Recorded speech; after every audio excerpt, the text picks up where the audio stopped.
Okay, so now we're going to be cutting our side triangles that look like this. This is what they look like finished, and they kind of have a blunt top on this. So we're going to be cutting these out of our well, let's go back and look. We're going to be cutting these out of our fabric 2 and 4, 2 and 4. Okay, so I just want to show something on the ruler. I'm going to put it on this white paper. We're going to be cutting it with this thick line at the 5-inch line, again, where I have it marked. But there's another mark on here I want you to look at. And there's this big side mark, and it actually goes down to this almost point here, and it's at the 3.5. And I've put my tape on this, and this is going to be a helpful secondary cut. And it just matches this side triangle when we flip it. So I just want you to mark that because that's going to be our secondary cut. Okay, so if you can put a tape, and it's at 3.5, just that line all the way across the ruler. Okay, so if you could just mark that, and you'll see that in a second. So you want to take and cut both of those fabrics at 5 inches. And you'll have 2 of those fabrics because, as I said, we had wrong information in the kit, and you need both of them. You need to get 16 of these side pieces. So you'll cut 2 at a time. So I folded this and I straightened out the edge, and I already did this before we got started. So I'm going to lay my ruler down at the 5-inch line and on the thick piece. And the key also is that you'll have this blunt edge. So you'll see like my cut here, when I cut this one, it has that blunt edge here, and that's the key. So you'll be cutting 2 at a time, and I'm just going to put my ruler here, and the cut is really easy, and I'm just going to cut across. Okay, and then there's my cut. Now I'm not going to flip this one because it just basically won't work that way. I'm just going to keep my fabric here, but I'm actually going to flip the ruler. And that's what I'm going to do. Here, I'm going to put this up at the top, and I'm going to see that little mark there. How did I figure out that it was 3.5? Well, it actually is the size across the ruler that matches that. How about that? Okay, so you're going to put it at the end on that 3.5-inch line that goes all the way across. It's the only one that goes all the way across the ruler.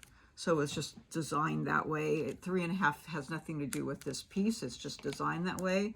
Put it this way, cut it across, okay? And then you can go back to your original one at the thick ruler, the thick line, go here and cut it across.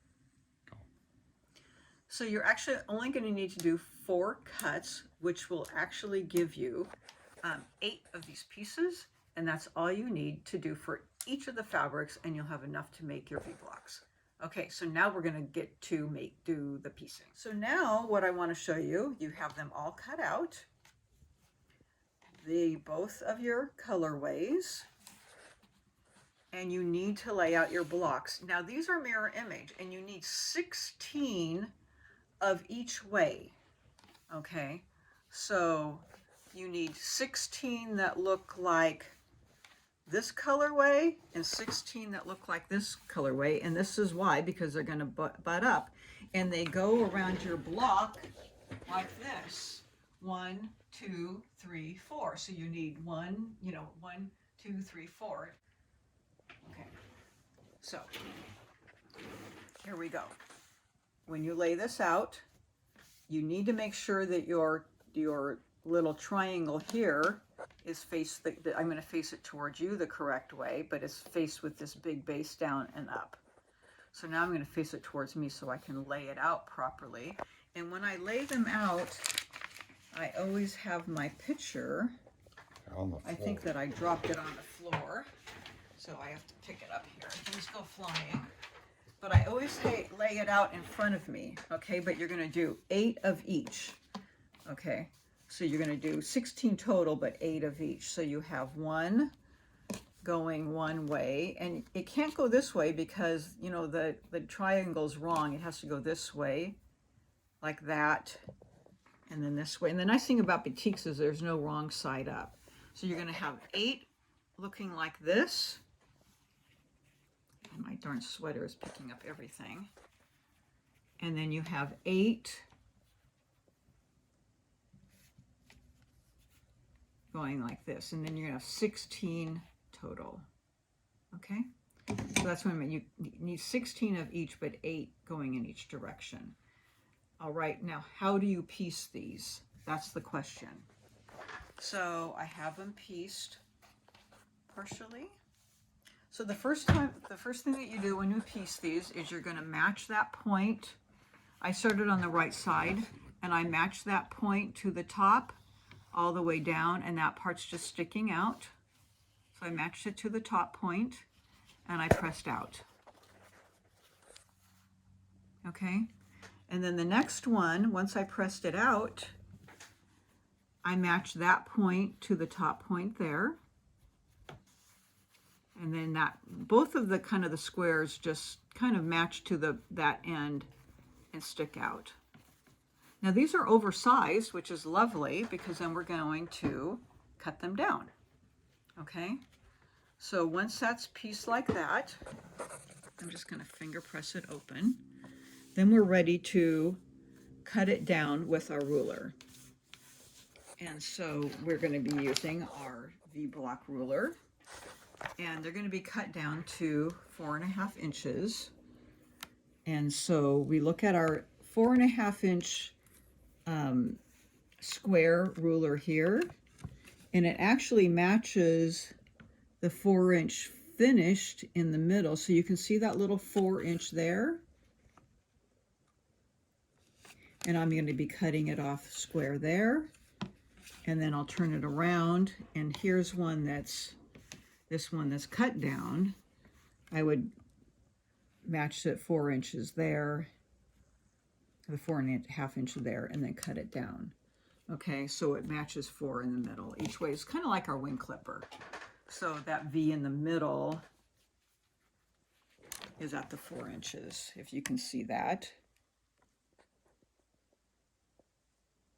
And I would cut that down, and then when I cross cut it, it turns, and it actually, at the 4.5, there's another X here that matches up that way. Okay, so it's like a wing clipper. So now I have to sew these two together, and you are going to be pressing this open. For me to get these to match, what I did do is I took my glue. You can pin it or glue it. I actually glued these together on each side, glued them, and then sewed them together so that I got a really good match. And you can pin them also. And then I sewed them, and then I opened the seam up. You kind of have to peel that glue off. So I do it, I sew it, and then I peel it off pretty quickly, and then press them open. Okay. And that was my match. And then you will be precision pinning these later. So you have your perfect 1/4 inch there. So these will be the same fabric on each side, and you need 4 sets of those. Okay, so let's look at, so that's piecing that, and now I'm going to go back to the regular video of finally putting the blocks together.